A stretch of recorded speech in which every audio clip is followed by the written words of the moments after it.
नमस्कार दोस्तों, महाराष्ट्र की सरकार में आजकल एक नई तरीके का निगम जो है वो काम कर रहा है और वो निगम है जिसकी टोपी उसका सर। जी हाँ, महाराष्ट्र में शिवसेना के राज्यसभा सांसद संजय राउत जो कि खुद पहले ही बहुत ज्यादा परेशानियों का सामना कर रहे थे, अब उनकी मुश्किलें जो है वो और ज्यादा बढ़ चुकी है, या फिर से कहिए कि वो पूरे तरीके से खस्ता हाल हो चुके हैं और अब वो इसी रिदम पर उतर आए हैं कि जिसकी टोपी उसका सर। दरअसल आप लोगों को याद ही होगा कि संजय राउत के करीबी प्रवीण राउत को कुछ दिन पहले ही ईडी ने गिरफ्तार किया था और उनका वित्तीय लेन देन जो है वो संजय राउत के साथ में सामने आया था। न केवल सामने आया था बल्कि सीधे सीधे उसके सबूत हैं, उनकी पत्नी से जुड़े सबूत हैं, वो भी ईडी ने कोर्ट के सामने रख दिए थे। उसके बाद में संजय राउत ने उपराष्ट्रपति को एक पत्र लिखा जिसमें उन्होंने कहा कि केंद्रीय जांच एजेंसियां जो हैं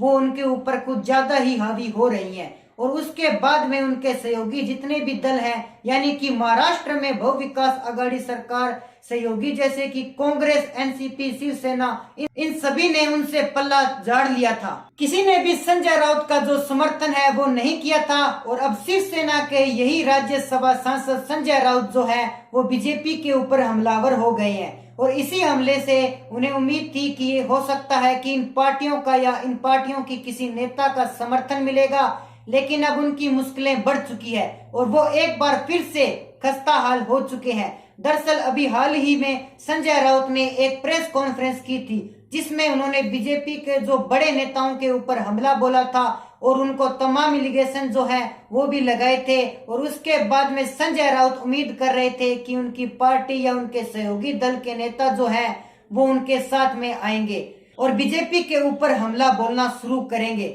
लेकिन हुआ कुछ उल्टा। दरअसल उनके साथ में तो कोई भी नहीं आया, लेकिन पूरी की पूरी जो बीजेपी है, महाराष्ट्र की बीजेपी इकाई है, वो संजय राउत के ऊपर हमलावर हो गई। चाहे वो मोहित कंबीज हो जो कि मुंबई के पूर्व प्रदेश अध्यक्ष हैं युवा मोर्चा के, या फिर वो देवेंद्र फडणवीस हो, या फिर आजकल महाराष्ट्र की सरकार पर सबसे ज्यादा हमलावर किरीट सोमैया, सब ने संजय राउत को आड़े हाथ लेना शुरू कर दिया है। यानी कि जहां वो उम्मीद कर रहे थे कि कहीं न कहीं वो बीजेपी को बैकफुट पर लाकर खड़ा कर देंगे, लेकिन वो खुद ही बैकफुट पर जाकर बैठ चुके हैं। हालांकि इन लोगों ने अलग अलग तरीके से संजय राउत को ब्लेम किया है, उनके ऊपर प्रतिक्रिया जो है वो दी है, लेकिन कुछ इलाके में सबका एक ही निष्कर्ष जो है सामने निकल कर आया है, वो ये है कि संजय राउत अब अपनी टोपी को बीजेपी के सर पर पहनाने की कोशिश कर रहे हैं। ऐसे में जो भी आपकी राय हमारे कमेंट सेक्शन में जरूर बताइए, साथ ही हमारे चैनल को कर लीजिए सब्सक्राइब ताकि हमारे नए नए अपडेट्स आप तक पहुंच सके।